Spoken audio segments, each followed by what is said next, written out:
அருட்பெருஞ்சோதி அருட்பெருஞ்சோதி தனிப்பெரும் கருணை அருட்பெருஞ்சோதி. ஐயா வந்தனம் ஐயா. ஐயா ஒரு சின்ன விளக்கங்கய்யா. அதாவதுங்க, இந்த உள்ளொளி தியான பயிற்சியில் நம்ம மேலும் உயர்ந்து போக போக போக நமக்கு உடலில் சில மாற்றங்கள் தெரியும்னு சொல்லியிருக்கிறாங்கய்யா. அதாவது என்னென்னாக்கா, முடி கருக்கும், தோல் சிவக்கும், கண்கள் எல்லாம் பிரகாசமடையும் அப்படின்ற மாதிரி சொல்லியிருக்காங்கய்யா. ஆனால் எப்பேற்பட்ட எந்த லெவலில் அடைந்த ஒரு ஞானிகளை எல்லாம் பார்க்கும்போதும் கூட அந்த மாதிரி வெள்ளையாக இருக்கிற முடியை தான் பார்க்க முடியுதுங்கய்யா. அப்போது முடி கருக்கும், ஆனால் தோல் சிவக்கும்ன்றது ஓரளவுக்கு தெரிகிற மாதிரி இருக்குது. அதுலேயும் கூட ஒரு வித்தியாசம் தெரிகிற மாதிரி, அதிகமான வித்தியாசம் தெரிகிற மாதிரி இல்லை. ஆனால் அந்த தோல் பளபளன்னு ஆகிறது பார்க்க முடியுதுங்கய்யா. முடி கருக்கும்னு சொல்லியிருக்கிறாங்க. இதில் ஆனால் பார்த்தா அது மாதிரி நிறைய பெரிய பெரிய மகான்களை பார்க்கும்போது அந்த மாதிரி தெரியலைங்கய்யா. ஸோ இதனுடைய உங்களுடைய விளக்கம் என்னங்கய்யா? தயவு செஞ்சு கூறுங்கய்யா. நன்றிங்கய்யா, வணக்கம்ங்கய்யா, வந்தனம்யா, வந்தனம். அருட்பெருஞ்சோதி அருட்பெருஞ்சோதி தனிப்பெரும் கருணை அருட்பெருஞ்சோதி.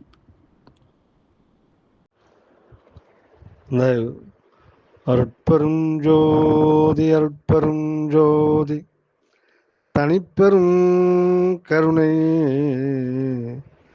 அருட்பெருஞ்சோதி. எத்தாலும் ஆகாதே அம்மா,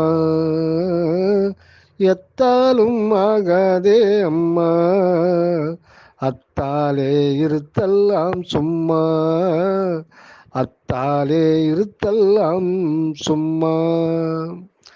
அன்பு வடிவம் தெய்வ திரு யுவராஜ் சித்தையன் ஐயா அவர்களுக்கு அன்பான வணக்கத்தை பணிவோடு சமர்ப்பித்துக் கொள்கின்றேன். என்று தாங்கள் ஒரு முக்கியமான கேள்வி கேட்டு வருகிறீர்கள். இதை நிறைய பேர் இந்த மாதிரி தான் கேட்குறாங்க. ஆனால் இந்த விளக்கத்துக்கு சிற்றறிவு கூட இல்லாது சிறுமைப்பட்டு இருக்கின்ற இந்த கடையனுக்கு சத்தியமாக ஒன்றும் தெரியாது. அப்படி உபாய ஞானத்தால் தெரிந்து கொண்டது எல்லாம் சுத்த சன்மார்க்கத்தினுடைய உண்மையான நிலை பற்றியும், வள்ளல் பெருமானுடைய திரிதேக உண்மையை பற்றியும் நமது தயவு வள்ளல் தயாநிதி சுவாமி சரவணானந்தா அவர்கள் மூலம்தான் புரிந்து கொள்ள முடிகிறது.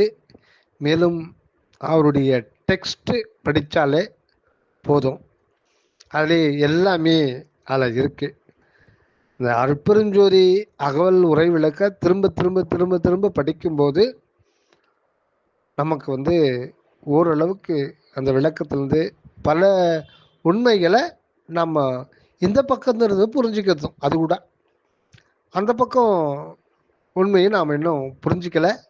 அதுக்கு நம்ம இந்த புறநிலைகளை கடந்து உள்ளே வந்தோம்னா நமக்கு சந்தேகங்களே ஏற்படாது. சரிங்க, அது ஒரு புறம் இருக்கட்டும்.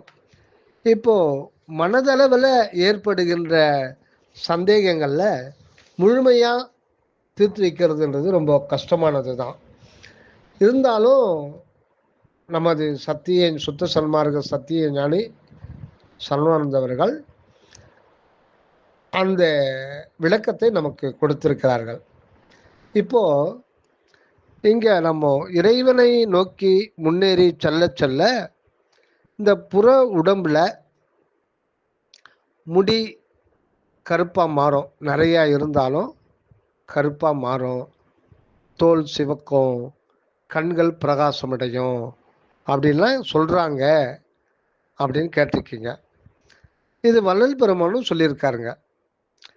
அந்த சுத்த தேகத்துக்கு நரை திரை இல்லை அப்படின்னு சொல்கிறாங்க. இந்த குறிப்பு ஜீவகாருண்ய ஒழுக்கத்திலே இருக்கு. ஜீவகாருண்ய ஒழுக்கத்தில் 2ஆம் பிரிவில் இந்த பேரின்ப லாபத்தை பெற்று கொண்டவர்களுடைய பெருமை என்னன்னு சொல்லும் பொழுது தான் வள்ளல் பெருமான் அந்த 3 தேகங்களுடைய தன்மையை ஓரளவுக்கு சும்மா கொஞ்சம் விளக்கம் கொடுத்துருக்காங்க. அதனுடைய பெருமை, சுத்த தேகத்தினுடைய பெருமையே வந்து சொல்லி முடியாது, அந்த அளவுக்கு அதனுடைய பெருமை. அப்போ அந்த காலகட்டத்தில் அது வந்து சொன்னாலும் அது புரியாதுங்க. ஒரு குறிப்பிட்ட அளவுக்கு மேலே சொன்னால் நம்ப மாட்டாங்க.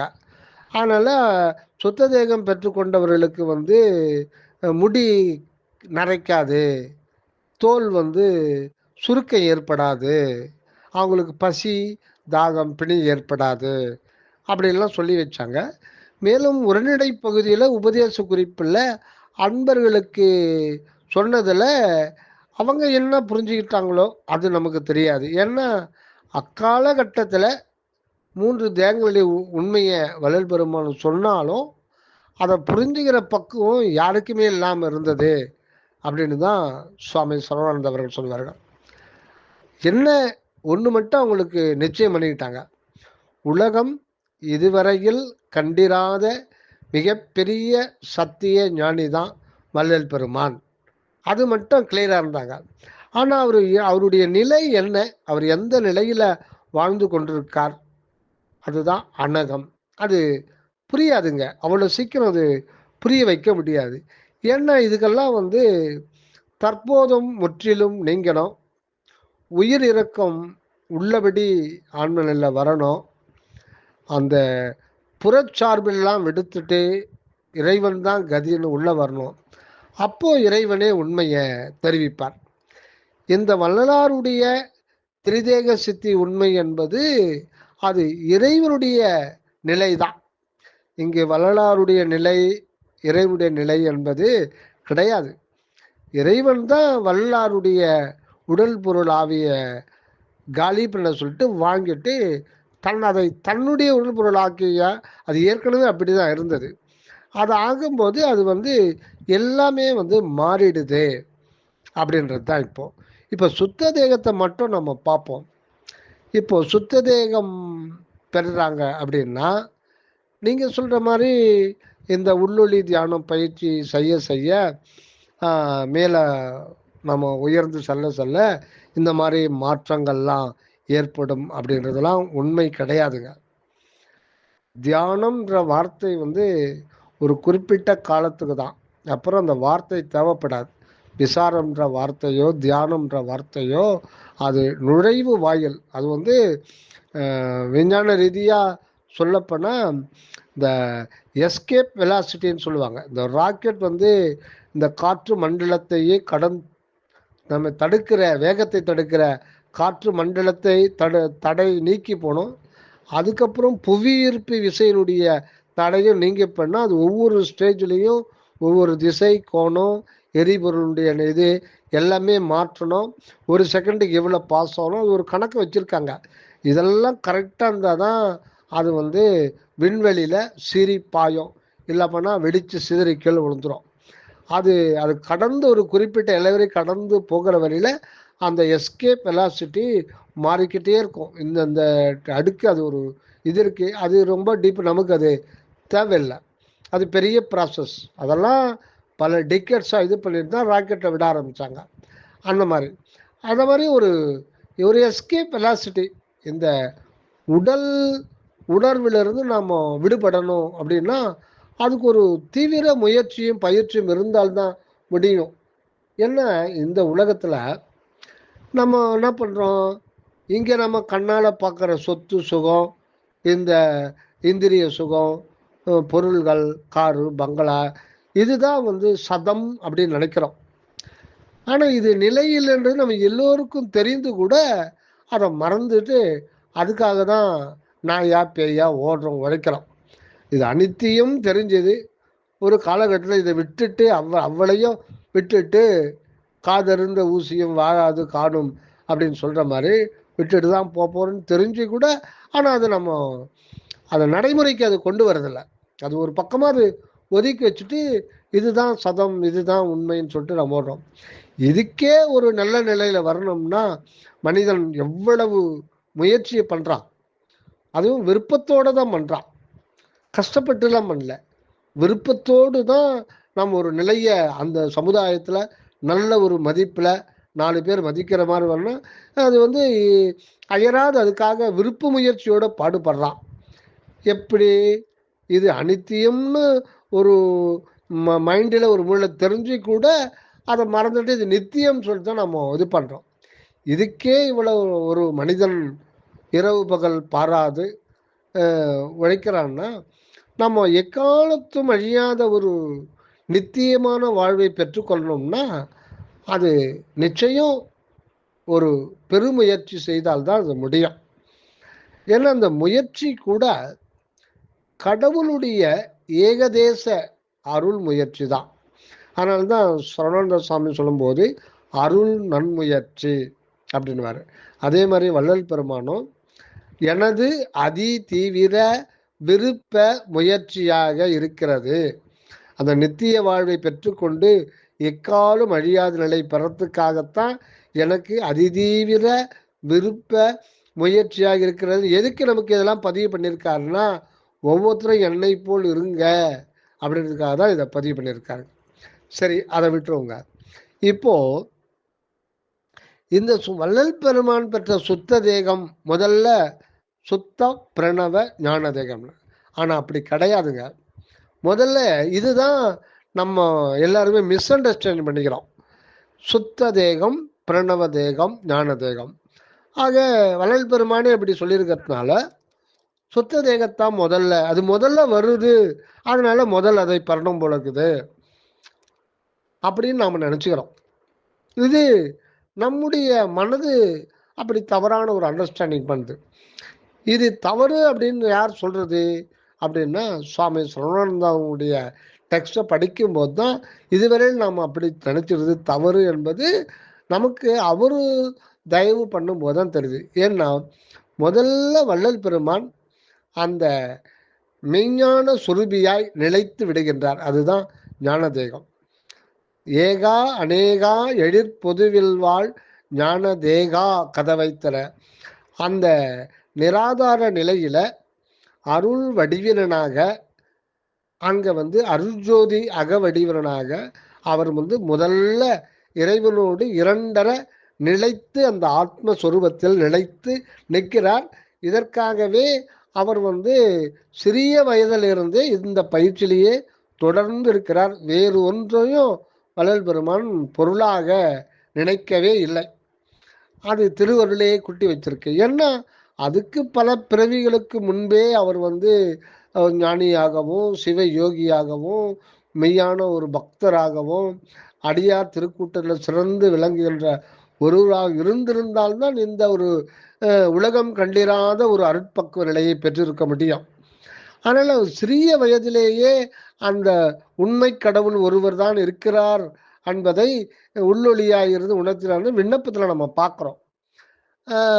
அந்த மாதிரிலாம் பெருமான் இருந்து அந்த அந்த ஞானதேக நிலையில நிலைத்து நிற்கிறார். அது பலகாலம் பலவர்கள் அது மாதிரி நிலைத்து நின்ற பிறகுத்தான், அது பூர்த்தியான பிறகுத்தான் இறைவனது அருளாலே அது அங்கிருந்து விரிய ஆரம்பிக்குது. விரிய ஆரம்பிக்கும் பொழுது முதல்ல அவரது இரண்டாவது நிலையாகிய உயிர்ல அது கலக்குது. உயிர் என்பது அதுதான் ஆவி வடிவம். இந்த உடல் முழுக்க, இந்த உடல்ன்றது சராசரி மனிதனுக்கு 27 லட்சம் கோடி செல்களால் ஆனது. இந்த ஒவ்வொரு செல்லுக்கும் உள்ளும் புறமும் ஆற்றல் வண்ணமாய் உணர்வு வண்ணமாய் வியாபித்து நிற்பது தான் இந்த ஆவி வடிவம். இந்த ஆவி வடிவம் ஒன்று இல்லைன்னா அந்த செல் என்பது லிவிங் செல்லு தான். ஒவ்வொரு செல்லுக்குள்ளவும் இயக்கம் சதா நடைபெற்று கொண்டே இருக்கிறது. இந்த செல்கள் என்பது என்னன்னு பார்த்தோம்னா பல லட்சம் கோடி அணுக்களை ஒன்று திரட்டி ஒரு செல்லாக்கி கொள்வது எதுன்னா இந்த உயிராற்றல் உணர்வு வடிவம் தான். இது சுருக்கமா சூக்கும தேகம், ஆவி வடிவம் அப்படின்னு சொல்றது. இந்த ஆவி வடிவம் சதா விரிவதும் சுருங்குவதுமாக இருக்கிறது அப்படின்றாரு சுவாமி சரவணானந்தா அவர்கள். அது விரிகின்ற பொழுதுதான் நாம் பிறப்பு எடுக்கிறோம். அது கருவில் ஒரு விந்து அணுவில் இருந்து விரிகின்ற பொழுதுதான் அது தேக சிருஷ்டியும் போது அது பூத அந்த தனித்தனி வாயு அணுக்களை திரட்டி ஒரு செல்லாக்கி கொள்ளுகிறது. எது என்றால் இந்த ஆவி வடிவம் தான். வெளியில அது செல்லா இருக்க முடியாது. இந்த ஆவி வடிவம் ஒன்று இல்லைன்னா செல் என்ற ஒரு நிலைக்கே வர முடியாது. அது அணுக்களாகத்தான் இருக்கும் அல்லது மாலிகுலா இருக்கும். செல் என்பது உள்ளுக்குள்ள வந்துதான் அது செல்லா மாறுது. அப்படி அணுக்களை கிரகித்து செல்லாக மாற்றி கொள்ளுதால்தான் அது பௌதிக உடலா மாறும். அந்த வேலையை செய்யறது எதுன்னா இந்த சூக்கும வடிவம் தான். அதனால்தான் அந்த விந்தணுவும் கருமுட்டையும் இதுவும் ஒரு அணுதான். அந்த பெண்ணினுடைய கருமுட்டை அது மனித தேகத்திலேயே மிகப்பெரிய ஒரு செல் கருமுட்டு எதுன்னா ஒரு செல் எதுன்னா பெண்ணினுடைய கருமுட்டை. அது ஒரே ஒரு செல்லு தான். அதுதான் 200 டைப் ஆஃப் செல்லுல அந்த கருமுட்டை தான் மிகப்பெரிய செல். ஆனா ஒன்று தான். அது பள்ளி முட்டை போல் இருக்கும் அப்படின்னு வள்ளல் பெருமான் ஒரு இடத்துல சொல்லியிருக்காருன்னு நினைக்கிறேன். ஆனா விந்தணுன்றது அதை ஒரு அணு பார்க்கறதுக்கு வாய்ப்பே கிடையாது. அது 10 லட்சம் மடங்கு அதிகமா உருப்பெருக்கி காண்பிக்கிற ஒன்றில் தான் பார்க்க முடியும். ஏன்னா ஒரு டிராப் ஆஃப் ஸ்பெர்ம்லயே ஸ்பெர்ம் டிராப்ல பல லட்சம் விந்தணுக்கள் இருக்கின்றன. ஒரு விந்தணு பார்க்கறது முடியவே முடியாது. ஒரு டிராப் இருக்கும்போது தான் நமக்கு கண்ணுக்கு விசிபிள் ஆகுது. ஆனா அதுக்குள்ள பல லட்சம் சிங்கிள் தனித்தனி விந்தணுக்கள் இருக்கின்றன. அதில் ஒரு விந்தணு எவ்வளவு சிறுசுன்னு பாருங்க. அது ஹை விசிபிள் கிடையாது, அன்விசிபிள். நேக்கட் ஐக்கு அது விசிபிள் ஆகாது. அதுல தான் அந்த ஆன்மா இருக்கு. அதுலேயும் அணுவளவு தான் அந்த உயிர் சக்தி, உயிர் ஆவி வடிவம் விரியுது. அதுதான் அந்த விந்தணுவையே அது ஒரு அந்த நேரத்தில் 2 மாதங்களுக்கு அந்த ஒரு செல் விந்தணுவையே அது ஒரு பௌதிக உடம்பா கொள்ளுது. அப்புறம் அது அப்படியே தான் இருக்கும். இல்லைன்னா கடைசியில் செத்து தான் போகும். அது மேற்கொண்டு அது உறுப்புகள் வரணும்னா அதுக்கான அந்த மற்ற பூதங்கள் 4 பூதங்களுடைய தொகுப்பு அந்த உடல் வளர்ச்சிக்கான ஒரு இதெல்லாம் தத்துவங்கள் இதுல தான் இருக்கு, கருமுட்டையில. அதில் சேர்ந்த பிறகு சில நிமிடங்களிலே அந்த ஆவி வடிவம் விரிய ஆரம்பிக்கும். அதே சைமன்டேனியஸ்ல தாயினுடைய சத்தம் செத்து அந்த அணுக்களை கிரகிச்சு அது செல்லை மாற்றிக்கிட்டே இருக்கும். அந்த செல்கள் ஒவ்வொரு உடலுறுப்புகளா அது மாறிட்டு. இதுதான் இவ்வளோ பெரிய உடம்பா வெளியில 27 லட்சம் கோடி செல்கள்லாம் நமக்கு தோன்றியிருக்கு. இது சாதாரண. ஆக எதுக்கு சொல்றோம்னா அந்த ஞானதேக நிலையிலிருந்து ஏற்கனவே நமக்கு இருக்கு 3 தேகங்கள்ன்றது. செடி கொடி மரத்து கூட இருக்கு. ஒரு அது பிறப்பே எடுக்கிறதுக்கு முன்னாடி அது விண் அணுவாத்தான் இருக்குது. விண் அணு. அந்த விண் அணுவிலேயே 3 நிலைகள் இருக்குதுன்றத வள்ளல் பெருமான் அதிசுக்குமான முறையில அகவர் பாவுல சொல்லியிருக்கார். அதை நமக்கு வெளிப்படையா நன்கு விளங்கும்படி நம் சிற்றறிவிலே புரிந்து கொள்ளும்படி சொன்னவர் தான் தயாநிதி சுவாமி சரவணானந்த அவர்கள். அந்த ஒரு பூத அணுவுல விஞ்ஞானிகளுக்கு தெரியறதெல்லாம் அந்த விண் அணுனே ஒன்று கிடையாதுன்றாங்க. வள்ளல் பெருமான் தான் விண் அணுன்னு இருக்கே, அது இல்லைன்னா புரோட்டான் நியூட்ரான் எலக்ட்ரானான ஒரு பார்ட்டிக்கல் உருவாகவே முடியாது அப்படின்னு சொல்றாங்க. இப்போ சரி, முதல்ல இந்த இதுக்கு வருவோம். அப்போ அது விரிகின்ற போது அது என்ன ஆகுதுன்னா அணுக்களை கிரகிச்சு அது பௌதிக உடம்பா மாறுது. ஆக இந்த சூக்கும தேகம்ன்றது அந்த காரண தேகத்திலிருந்து அது ஞான தேகம்தான். நமக்கு அது காரணேகம், இறைவனுக்கு அதுவே ஞான தேகமா இருக்கு. அங்கிருந்து உயிராற்றல் விரிகின்ற பொழுதுதான் புறத்தில் இருக்கிற அணுக்களை சேர்த்து செல்களாக்கி பௌதிக உடம்பல் ஆக்கி கொடுது. ஆக 3 தேகம்ன்றது அருகம்புள்ளிருந்து மனிதன் வரை பரம ஞானி வரை எல்லோருக்கும் உண்டு. அதுதான் தூள தேகம், சூக்கும தேகம், அதுக்கு உள்ளீடாக காரண தேகம். தூள தேகம் கண்ணால் பார்க்க முடியும், தொட முடியும், லேபில் டெஸ்ட் எல்லாம் பண்ணலாம். ஆனால் சூக்கும தேகத்தை அந்த மாதிரி பண்ண முடியாது. அதை எக்ஸ்பீரியன்ஸ் தான் பண்ண முடியுமே தவிர அது லேப் டெஸ்ட்டுக்கு அகப்படாது. அதுக்கு அதீதத்தில் இருக்கிறது காரண சரீரம் ஆன்மா. அதை பற்றி சொல்லவே முடியாது. அது எப்பொழுது உரிமையும் உருக்கமும் நெகிழ்ச்சியும் தயவும் அன்பும் வருகின்றதோ அப்பதான் அந்த காரண சரீரம் தன்னை ஞான தேகமாக காட்டும். அது ஆண்டவருடைய இருப்பு நிலை. அது சத்து பொருளால் ஆனது.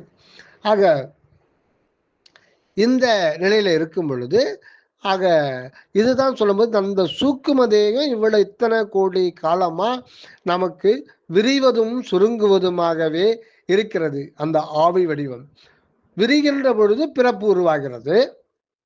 அது 10 மாதம் ஆயிடுது. அது ஒரு 2.5 கிலோ 3 கிலோ பூரணமாகி உடல் உறுப்புகள்லாம் வளர்ந்து பூரணமாகி வெளியில அது ஒரு 80 வருஷமோ 100 வருஷமோ இல்லை 50 வருஷமோ சில காலம் வாழ்ந்த பிறகு அந்த ஒரு இடம் சூழ்நிலை இதெல்லாம் ஒரே இடத்துல இறைவன் வச்சுட்டு இருக்க மாட்டார். அப்ப சூழ்நிலையை மாத்துறார். இடம் பொருள் ஏவல வேற ஒரு இடத்துக்கு மாத்துறார். அப்படிதான் அனுபவத்தை கிரகிக்கொள்ள முடியும். இறைவன் நினைச்சாருன்னா இதே மனித தேகத்துல 2000-3000 வருடங்கள் கூட வாழலாம். ஆனா அனுபவமே இருக்காது. வெவ்வேறு இடத்துல வச்சுதான் அனுபவத்தை வெவ்வேறு பிறவியில இடமாற்றம் செஞ்சுக்கிட்டே அப்பதான் நமக்கு அனுபவம் ஏற்படுது. ஆக தேக அந்தியத்துல இந்த பௌதிக செல்களிலிருந்து அது என்ன பண்ணுது, சூக்கும தேகமானது உள்வாங்குது, டப்புன்னு உள்வாங்கிறது. அப்போ உயிர் போயிடுது. இதுல இருந்து ஆன்மா வெளியேறிடுது. இது பிணமா கிடக்குது. ஆக அந்த சூக்கும தேகமானது சதா விரிவதும் சுருங்குமா இருக்கிறது. அதுதான் ஆவி உடம்புன்னு சொல்றது. இப்ப வள்ளலாருக்கு அந்த ஞான தேகத்துல நிலைத்து விட்ட பிறகு அந்த ஞான தேகத்தினுடைய விரிவு நிலை தான் சூக்கும தேகமாக இருக்கிறது. இருந்தாலும் அந்த அருள் சுடர் தன்னை வெளியில கொண்டு வரும்போது அனகமாக விரிக்கின்ற பொழுது அது நித்தியமாகி விடுகிறது. இனி ஒரு காலம் சுருங்காது, விரியாது, இருந்தபடியே இருக்கும். மேலும் அந்த சூக்கும தேகத்துக்கு இப்ப நமக்கு ஆற்றல் பௌதிக உணவு பொருள்கள் மூலமாக நாம் உட்கொண்டு அதனுடைய கலோரிஸ் தான் நம்ம கலோரியா மாற்றி அருவ நிலையில ஏற்று அந்த ஆவி வடிவமானது அந்த ஒரு இது பண்ணணும். நம்மளால நடக்க முடியுது, வேலை செய்ய முடியுது. இதெல்லாம் விஞ்ஞானத்துக்கு அப்பாற்பட்ட ஒன்று. இது விஞ்ஞானம் இதுக்கு இன்னும் அந்த ஆவி உடம்புக்கே வரல. நாம் சாப்பாடு சாப்பிட்றோம், அது கலோரியா மாறுது, அதில் போய் அணுல நிற்குதுன்னு சொல்றாங்களே ஒழிய அதுக்கு மேல அவங்களுக்கு ஆவி உடம்புன்னு அதோடு அவங்களுக்கு நின்று போகுது. அந்த சூக்கும தேகத்துக்கு அது எப்படி போகுது, அந்த கலோரிஸ் என்னவா மாறி அது சூக்கும தேகத்துல கண்ணுக்கு தெரியாத ஒரு ஆற்றலா மாறுது. அது மாறிதான் நம்ம நடக்கிறோம், கொள்றோம், வேலை செய்யறோம். இது எல்லாம் சூக்கும தேகத்தினுடைய இதுதான். இந்த நிலையில அவருக்கு அதுதான் தேவியுற்று ஒளிர் தரு திரு உருவுடன் எனது ஆவியல் கலந்தொழில் அற்புறந்தது. அவருடைய ஆவி வடிவில் அது சதா இதுகாலம் சுருங்குவதும் மறைவதுமாக இருந்ததுனால பிறப்பு இறப்பு பிறப்பு இறப்பது ஏற்று வந்தது. உண்மையில பிறப்பு இறப்பு என்பது கிடையாது. அது சுருங்குவது விரிவதாக இருக்கிறதுனால இடமாற்றம் செய்து கொண்டே இருக்கிறது. உண்மையில ஆன்மாவுக்கு பிறப்பும் இல்லை இறப்பும் இல்லை. அது புற உலக மனம் சம்பந்தப்பட்ட ஒன்றுதான். ஆக இந்த நிலையில அந்த தேவின்றது அருள் அன்னை, அதாவது ஆண்டவருடைய தன்மை என்று சொல்லப்படுகின்ற அருள். அதுதான் தனிப்பெருங்கருணை. அதுதான் பழைய சைவ சாகம கருத்துப்படி தேவி அருள் அன்னை அப்படின்னு சொல்றோம். நமக்கு இங்கே அருள் தான் எல்லாமே. கடவுளுடைய தனிப்பெருங்கருணை என்கின்ற அருள் ஒளி தான் அனைத்துமா இருக்கிறது. நம்ம தேகமா உயிரா மனமா உடல் வாழ்க்கை அனைத்துமா இருக்கிறதுனால அந்த அந்த தேவி உள்ள இருக்கிற ஞான தேகமாக ஆண்டவரோடு அவருடைய தன்மையும் சேர்ந்து விளங்க அது அங்கிருந்து அந்த அருள் அன்னையினுடைய தனிப்பெருங்கருணை அதுதான் அருள் விளக்கு. அந்த விளக்கு தன்னுடைய சுடரை பரப்புகின்ற பொழுது தேவியுற்று ஒளிர்தரு திருவுருவுடன் எனது ஆவியில் கலந்தொழில் அற்பொன்று. இப்ப அந்த சூக்கும தேகம் அழியும் தன்மை மாறி எக்காலும் அழியாத ஒன்றாக அது பிரணவ தேகமாக பிரகாசிக்கின்றது. சரி, இத்தோட முடியல. அதுக்கப்புறம்தான் அது மேலும் அவர் இரக்கம் அவருக்கு பூர்த்தியாகுது வாழ்வில. அந்த இரக்கம் நிரம்ப நிரம்ப நிரம்ப நிரம்ப வள்ளல் பெருமானுடைய ஆண்மநேய ஒருமைப்பாற்றமையானது பிரபஞ்சமளாவி ஒவ்வொரு உயிர்க்குமா அவர் இரக்கப்படுறார். எல்லாம் ஆறுயிர்கட்கெல்லாம் நான் அன்பு செயல் வேண்டும், எப்பாரும் எப்பதமும் எங்கனும் நான் சென்று எந்த எனது அருட்புகழை ஏம்பிடல் வேண்டும், எல்லோருடைய அறியாமையை போக்க வேண்டும், எல்லோரும் என்பது அதே சதா அந்த இரக்கத்திலேயே காரியப்பட்டுக்கிட்ட இருக்கார். அப்படி இருக்கும் பொழுதுதான் கடைசி நேரத்துல தான் அது பௌதிக உடம்புல விரிகின்ற பொழுது என்ன ஏற்படுதுன்னா, இந்த பௌதிக உடற்செல்கள் அதுவும் தனித்தனியா பிரிஞ்சு ஒரு சணத்துல இருக்கிற இடத்துக்கு போயிடும். அதை அழிக்க முடியாது, அது இடத்துக்கு போயிடும். அப்போ ஆனா இந்த பாடி ஃப்ரேம் அவர் என்ன தோற்றத்தில் வாழ்ந்து கொண்டு இருந்தாரோ அந்த தோற்றம் மட்டும் களையாது, அது அப்படியே தான் இருக்கும். மேலும் அந்த இடத்துல அதுதான் சுத்த தேகம். அங்க ஒன்றும் இருக்காது, ஆனா தோற்றம் மாத்திரம் கெடாது, அப்படியே இருக்கும். 5 புலன்களும் அதுல இருக்கும், ஆனா அது எதுவும் பற்றாது. வெறும் ஆவி வடிவத்துக்கு அந்த ஆவி வடிவத்துக்குள்ள அந்த புறத்தோற்றம் கண்ணு மூக்கு அதெல்லாம் கிடையாது. அது புறத்தில் தோற்றுகின்ற பொழுதுதான் அந்த முகம் கண்ணு மூக்கு காது ஐம்புலன்கள் இதெல்லாம் இந்த பௌதிக தோற்றத்தில் தான். இப்போ அந்த தோற்றம் அதுதான் சுத்த தேகம். அந்த தோற்றத்தை இப்பொழுது அருளே தாங்கிக் கொள்ளுகின்றது. அருளே நேரடியாக தாங்கிக் கொள்ளுகின்ற பொழுது அந்த தோற்றம் கெடாது அப்படியே இருக்கார். அதுதான் சுத்த தேகம். அதாவது வள்ளல் பெருமான் அந்த சுத்த தேகத்தை பற்றி சொல்லுகின்ற பொழுது தோல் நரம்பு எண்பு தசை இரத்தம் சுக்கிலம் முதலிய அசுத்த பூதகாரியங்களும் அவற்றின் காரணங்களாகிய அசுத்த பிரகிருதி அணுக்களுமாகிய தேகத்தை மாற்று இவ்வளவு என்று அறியப்படாத உயர்ந்த பொன்னாகிய சுத்த பூதகாரிய சுத்த தேகத்தையும் பொன் வடிவாக தோற்றுதல் மாத்திரமே அன்றி. இதோட சுத்த தேகத்தை பற்றி முடிக்கிறார். அப்புறம் பிரணவ தேகத்தையும் ஞான தேகத்தையும் கொடுக்கிறார். ஒன்று. இன்னொன்று, எப்பொருள் யார் யார் வாய் கேட்பினும் அப்பொருள் மெய்ப்பொருள் காண்பது அறிவு. இப்போ பொன் தேகமா மாற்றிக்கிட்டேன் அப்படின்னு சொல்றாரு. அது பொன்னாசை வேண்டாம்ன்றது அந்த உடம்பு தங்கம் என்ற மெட்டலால் ஆனதா? கேட்கணுமா வேண்டாமா? கேட்கணும். வள்ளலாருடைய தேகம் பொன் தேகமா மாறிச்சு, பொன் தேகமா மாறிச்சு அப்படின்னு சொன்னா என்னத்துக்கு அவர் சொன்னாரு, ஏன் சொன்னாரு? அதை அப்படியே ஏத்துக்குவீங்களா? அதுக்கு உள்ள என்ன சொல்ல வர்றாருன்னா அதை சொல்ல முடியாது. அப்படி வெளிப்படையா சொன்னாலும் அதை ஏற்றுக்கொள்ளுகின்ற பக்குவம் அக்காலத்தில் இல்லாத காரணத்தினால் பொன் தேகத்தை பெற்றுக்கொண்டார். தங்கம் தன்னுடைய தேகத்தை தங்கமாக மாற்றிக்கொண்டார்னா, தங்கமா மாத்தினா அது ஒரு மெட்டல் தானே. நமக்கு தான் இரும்பு தங்கம் அலுமினியம் வெங்கலம் பேதம் இருக்கு. அந்த மெய்ஞானம் பெற்றவர்களுக்கு இரும்பு என்ன தங்கம் என்ன அதுக்கு என்ன அவங்களுக்கு என்ன பேதம் இருக்கு? அது தங்கமா இருந்தா மட்டும் அது என்ன சுகத்தை கொடுக்க போதா? அது ஒரு மெட்டல் தங்கம். அப்போ இரும்பு என்கின்ற மெட்டல் சுகத்தை கொடுக்காது, தங்கமா மாத்தினா சுகத்தை கொடுக்குமா? அப்போ தங்கமா இருந்தால் அது வெயிட்டு தானே, அது ஒரு சப்ஸ்டன்ஸ் தானே, அதுக்கு அர்த்தம் கிடையாது. இறைவனுக்கு பேர் பொன்னார் மேனியன் சொல்றாங்க இல்லைங்களா? அவன் மனசு தங்கம் போல. அது ஏன் சொல்றாங்கன்னா, இந்த உலகத்துல எத்தனையோ மெட்டல்ஸ் இருக்கு, ஆனா எல்லாமே மாறிக்கிட்டே இருக்கும். இப்போ இரும்பு எத்தினா துரு ஏறும், அதே மாதிரி பித்தளை செம்புலாம் களிம்பு மாறும். ஆனா தங்கம் அந்த மாதிரி துரு பிடிக்காது. அதனுடைய குவாலிட்டியே வேற.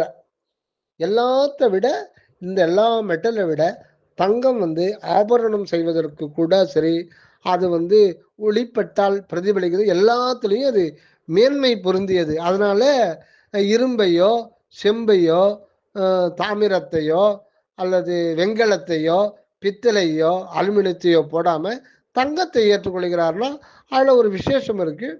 சில நன்மையும் கிடைக்கலாம் அப்படின்றாங்க சித்தர்கள்.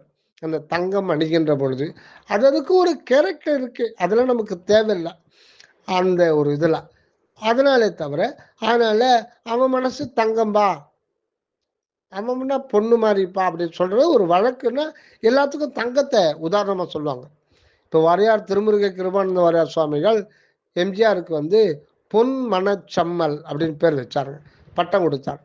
பொன் மனம்னா அந்த மனம் பொன்னால் ஆனதா, அந்த பொன். அதனால்தான் உயர்ந்த பொன் அப்படின்னு சொன்னார்.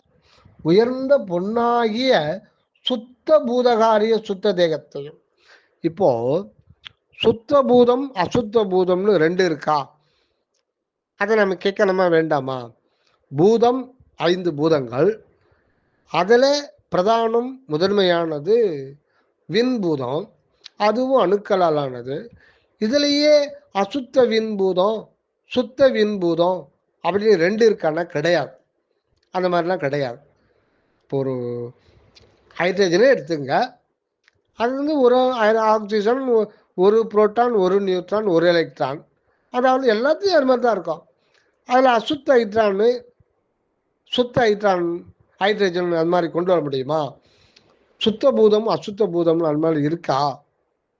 நீங்கள் வாட்டரே எடுத்துட்டா கூட அதில் H2O H2O எக்காலம் அதில் H2O தான் இருக்கும். வேற கெமிக்கல் அதை மாசுபடுத்தி அது சர்ஃபேஸில் இருக்குமே ஒழிய அது H2Oவை ஒன்றும் மாசுபடுத்த முடியாது. மற்ற அசுத்த பொருள் அதில் கலந்துரும். அதனால தண்ணி மாசடைஞ்சு, தண்ணி எப்பவுமே அந்த H2O அதுக்குள்ளே எதுவும் உள்ளே போக முடியாது. அது வேணால் நம்ம பியூரிஃபை பண்ணி சாப்பிடலாமே. ஆக பூதம்ன்றது அதில் சுத்த பூதம் அசுத்த பூதம் அந்த மாதிரிலாம் கிடையாது. அப்போ பின்ன வள்ளல் பெருமான் சொல்றது பொய்யா? அப்போ ஏன் சுத்த பூதம் அசுத்த பூதம் அப்படின்னு சொல்கிறாருன்னா, இப்போ ஆதியில் இந்த ஹைட்ரஜன் இதெல்லாம் தோன்றதுக்கு முன்னாடி அந்த விண்ணணு மட்டும்தான் இருக்கு. அதில் வந்து எந்த ஒரு அட்டாமிக் வெயிட்டும் கிடையாது. அது ஆண்டவருடைய ஆணை பிரகாரம் அது வந்து ஒரு பிறப்பெடுக்குது. முதல்ல அது என்னவா மாறுதுன்னா, அது அருவ நிலை இருந்த ஒன்று, அதிலிருந்து சதா காலமும் எலக்ட்ரோ மேக்னட்டிக் அது வேவ்ஸ் வந்துக்கிட்டே இருக்கும். அது அனாதி காலமாக திடீர்னு அதில் ஒரு பிரபஞ்சம் தோற்றுகின்ற பொழுது ஒரு சர்க்கியூட் ஏற்பட்டு அந்த வேவ்ஸ் ஃபீல்டு மேக்னெட்டிக் ஃபீல்டில் ஒரு குறிப்பிட்ட அளவு மட்டும் ஒரு சுழற்சி ஏற்பட்டு அது வந்து 3 தனித்தனி பார்ட்டிகளாக மாறுது. அது ஒரு ஆற்றலாக மாறுது. அது வந்து 3 ஒன்றா சேருகின்ற பொழுது அது வேயபுள் அட்டாமிக், ஒவ்வொன்றுக்கும் அட்டாமிக் இடம் இருக்குது. இது ஆண்டவருடைய திருநடத்தினால பிறகுத்தான் அது வந்து ஒரு அருவுருவ நிலைக்கு வருது.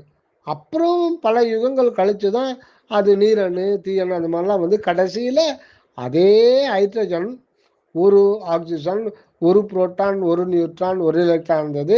பல நியூட்ரான் பல எலக்ட்ரான் பல அந்த அந்த பார்ட்டிகளுடைய அது மேக்னெட்டிக் ஃபீல்டில் இன்னும் அதிகமாக சேரும்போது எண்ணிக்கை அதிகமாகுது. எண்ணிக்கை அதிகமாகின்ற ஒரே காரணத்தினாலே அது தங்கமாக இருக்கும். எண்ணிக்கை மாறுபடுகின்ற பொழுது அது வந்து வேற மெட்டலாக இருக்கும், இரும்பாக இருக்கும், செம்பாக இருக்கும், வெண்கலமாக இருக்கும், வெவ்வேறவாக இருக்கும். ஆனால் ஆக்சுவலாக ஒரே மாதிரி தான், ஒரே புரோட்டான் நியூட்ரான் எலக்ட்ரான் தான். எண்ணிக்கை மாறுபடுறதுனால அது வெவ்வேறு தன்மையும் அணு எடையும் கூடுது. இப்போ இந்த ஒரு நிலையை தான் அது சுத்த நிலையில் இருந்தது விண்ணணு இதெல்லாம் சேருகின்ற போது இது கூட ஒரு அசுத்த பூதம் சொல்ல முடியாது.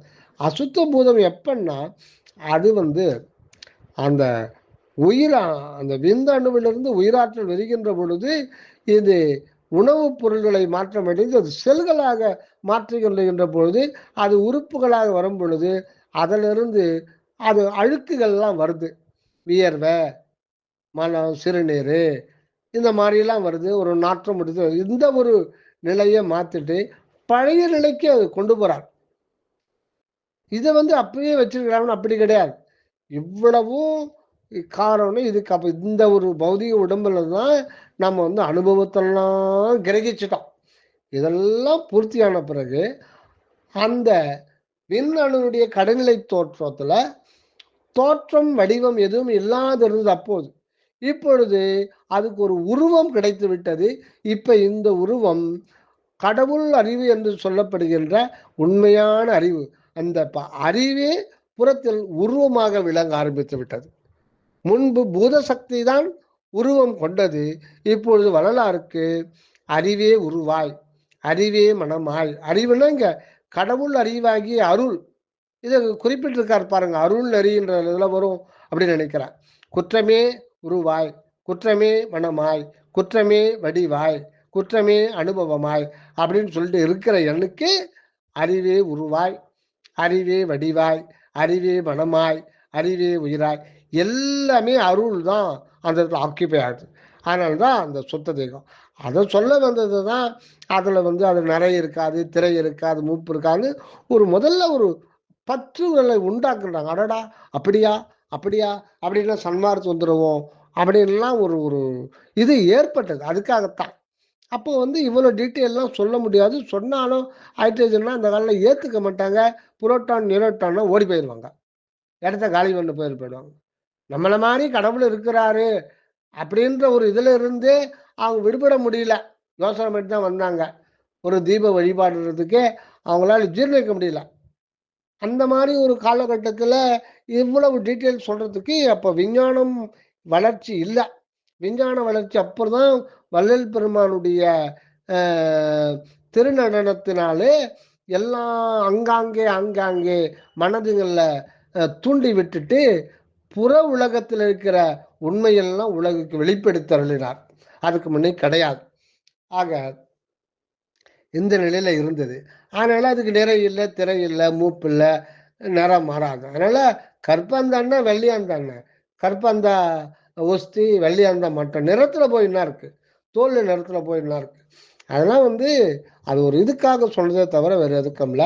நன்றி ஐயா, தயவு வந்துடும். இன்னும் சுத்ததேகத்தின் பெருமையை நிறைய சொல்லிட்டே இருக்கு. அது வந்து நாம் நினைக்கிற மாதிரி அதை அதுக்குள்ள கத்தியே உள்ள போகாது. அது வந்து ஒரு ஒளி உடம்பு. நன்றி ஐயா, தயவு வந்தனம் வந்தனம்.